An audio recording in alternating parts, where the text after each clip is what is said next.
जय श्री कृष्णा सभी को। कैसे हैं आप सब? जल्दी से कमेंट में जय श्री कृष्णा लिख दीजिए। अब मैं आपको सुनाने जा रही हूँ कार्तिक मास महात्म अध्याय 29। प्रभु कृपा से सुना रही सुंदर शब्द सजाए, कार्तिक मास महात्म का 29वां अध्याय। इस अध्याय में नारद जी ने कृष्णा नदी और बेणी नामक नदी के महात्म का वर्णन किया है और बताया है कि इन दोनों की उत्पत्ति कैसे हुई। तो आइए मैं आपको इस वृत्तांत को सुनाती हूँ। राजा पृथु ने कहा, हे मुनि श्रेष्ठ, आपने कलह द्वारा मुक्ति पाए जाने वाले वृत्तांत मुझसे कहा, जिसे मैंने ध्यान पूर्वक सुना।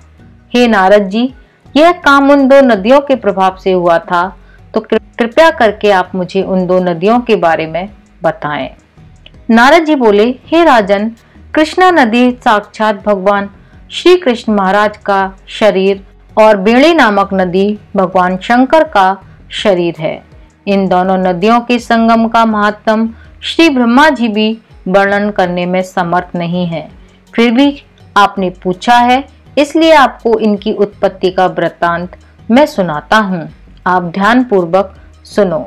चाक्षुषु मनवंतर के आरंभ में भगवान ब्रह्मा जी ने सह्य पर्वत के शिखर पर यज्ञ करने का निश्चय किया। वह भगवान विष्णु, भगवान शंकर तथा समस्त देवताओं सहित यज्ञ की सामग्री लेकर उस पर्वत के शिखर पर गए। महर्षि भृगु आदि ऋषियों ने ब्रह्म मुहूर्त में उन्हें दीक्षा देने का विचार किया। इसके बाद भगवान विष्णु ने ब्रह्मा जी की भार्या त्वरा को बुलाया। वह बड़ी धीमी गति से आ रही थी। इसी बीच में भृगु जी ने भगवान विष्णु से पूछा, हे प्रभु, आपने त्वरा को शीघ्रता से बुलाया था, वह क्यों नहीं आई? ब्रह्म मुहूर्त निकल गया। इस पर भगवान विष्णु बोले, यदि त्वरा सही समय पर निहार नहीं आती तो आप गायत्री को ही स्त्री मानकर दीक्षा विधान कर दीजिएगा। क्या गायत्री पुण्य कर्म में ब्रह्मा जी की स्त्री नहीं हो सकती?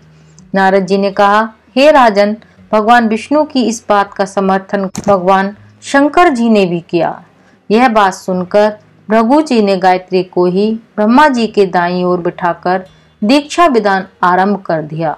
जिस समय ऋषि मंडल गायत्री को दीक्षा देने लगे, उसी समय त्वरा भी यज्ञ मंडल में आ पहुंची। ब्रह्मा जी के दाईं ओर गायत्री को बैठा देखकर ईर्ष्या से कुपित होकर त्वरा बोली, जहां अपूज्यों की पूजा और पूज्यों की अप्रतिष्ठा होती है, वहां पर दुर्भिक्ष, मृत्यु तथा भय तीनों अवश्य हुआ करते हैं। यह गायत्री ब्रह्मा जी की दाईं ओर मेरे स्थान पर विराजमान हुई है, इसलिए यह अदृश्य बहने वाली नदी होगी। आप सभी देवताओं ने बिना विचारे इसे मेरे स्थान पर बिठाया है, इसलिए आप सभी जड़ रूप नदियां होंगे। नारद जी पृथु से बोले, हे राजन, इस प्रकार त्वरा के श्राप को सुनकर गायत्री क्रोध से आग बबूला होकर अपने होठ चबाने लगी। देवताओं के मना करने पर भी उसने उठकर त्वरा को श्राप दे दिया और गायत्री बोली, हे त्वरा, जिस प्रकार ब्रह्मा जी तुम्हारे पति हैं, उसी प्रकार मेरे भी पति हैं। तुमने व्यर्थ ही श्राप दिया है, इसलिए तुम भी नदी हो जाओ। तब देवताओं में खलबली मच गई। तभी देवता त्वरा को साष्टांग प्रणाम करके बोले, हे देवी, तुमने ब्रह्मा आदि समस्त देवताओं को जो श्राप दिया है वह उचित नहीं है, क्योंकि यदि हम सब जल रूप नदियां हो जाएंगे तो फिर निश्चय ही यह तीनों लोग नहीं बच पाएंगे। चूंकि यह श्राप तुमने बिना विचारे दिया है, इसलिए यह श्राप तुम वापस ले लो। त्वरा बोली, हे देवतागण, आपके द्वारा यज्ञ के आरंभ में गणेश पूजन न किए जाने के कारण ही यह विघ्न उत्पन्न हुआ है। मेरा यह श्राप कदापि खाली नहीं जा सकता, इसलिए आप सभी अपने अंगों से जड़ीभूत होकर अवश्य में नदियां बनोगे। हम दोनों सौतने भी अपने अपने वंशों पश्चिम में बहने वाली नदियां बनेंगी।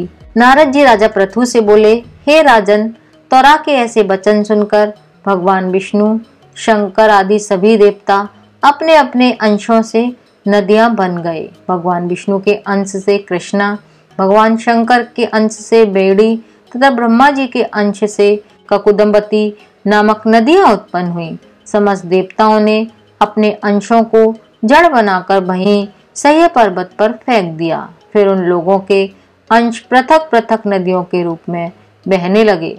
देवताओं के अंशों से सहस्त्रों की संख्या में पश्चिम की ओर बहने वाली नदियां उत्पन्न हो गईं। गायत्री और त्वरा दोनों पश्चिम की ओर बहने वाली नदियां होकर एक साथ बहने लगीं। उन दोनों का नाम सावित्री पड़ा। ब्रह्मा जी ने यज्ञ स्थान पर भगवान विष्णु तथा भगवान शंकर की स्थापना की। दोनों देवता महाबल तथा अतिबल के नाम से प्रसिद्ध हुए। हे राजन, कृष्णा और बेड़ी नदी की उत्पत्ति का यह वर्णन जो भी मनुष्य सुनेगा या सुनाएगा उसे नदियों के दर्शन और स्नान का फल प्राप्त होगा। आगे की कहानी मैं आपको अगले अध्याय में सुनाऊंगी। बोलो भगवान विष्णु की जय, लक्ष्मी माता की जय, तुलसी माता की जय।